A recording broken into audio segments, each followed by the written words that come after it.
So today's episode is going to be slightly different. Today we're going to be discussing meditation. Meditation is something that I myself have been doing for roughly about 4.5 years. I started in October 2012. At that point, I was undergoing a lot of stress in my life. I was in my last year of college, so we were going through a lot of assignments.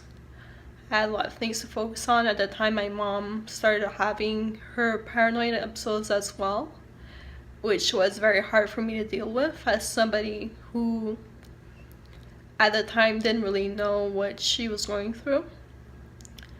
So basically for me, I used meditation as a tool in order to handle everything that was going on around me.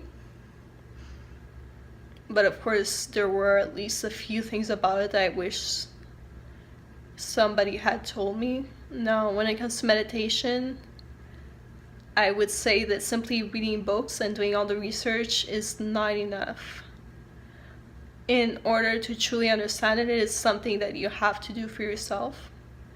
Of course, in today's society, with everybody being so busy all the time, the main excuse people give for why they don't meditate is simply because they don't have time.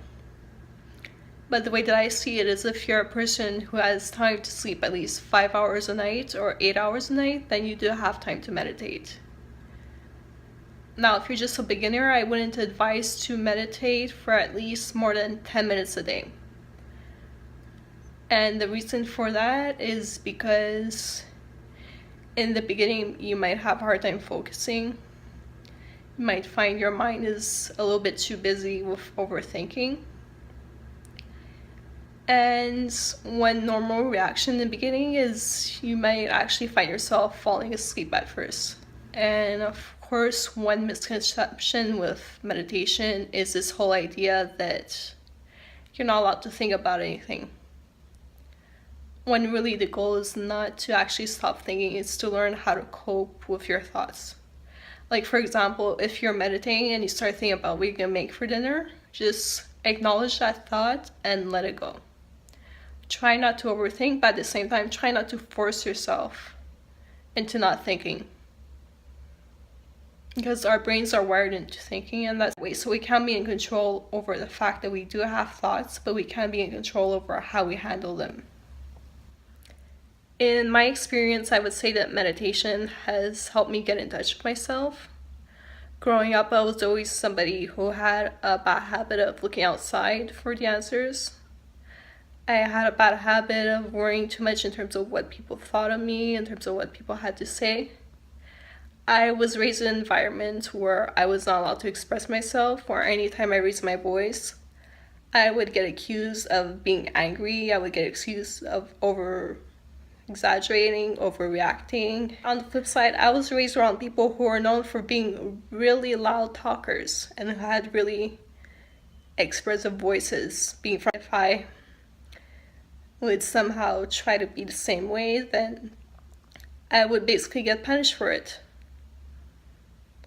So by meditating, I really learned how to get in touch with the parts of myself that were repressed by people, by circumstances, by environmental factors, by anything. So I would recommend, if you're somebody watching this who'd be interested in getting into meditation, it is a great tool if you've dealt with emotional trauma.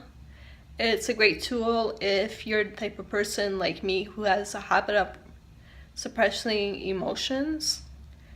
I know that when I first started meditation, I would often place my hand over my heart, which is also known as the heart chakra. And while meditating, I would just start crying uncontrollably. And yet, as soon as I would open my eyes, I would feel completely fine. And another thing that I got into the habit of doing, that I don't exactly do anymore, but in the beginning, is I would write down in a diary all of my experiences in terms of how long I was meditating, what thoughts might have crossed my mind, how I was feeling. And it was really helpful in terms of noting down my progress. And really, personally for me, I've often enjoyed meditating in the dark. There are plenty of ways you can meditate. There's no right or wrong way. You don't have to be sitting in the lotus position on top of a mountain somewhere like the Dalai Lama. You don't have to become Buddhist. You don't have to become a vegetarian. You can meditate while lying down. You can meditate while standing up. You can meditate sitting with your legs crossed. You can meditate while closing your eyes or while staring at a wall. There's absolutely no right or wrong way to do it. You just do what feels more right for you.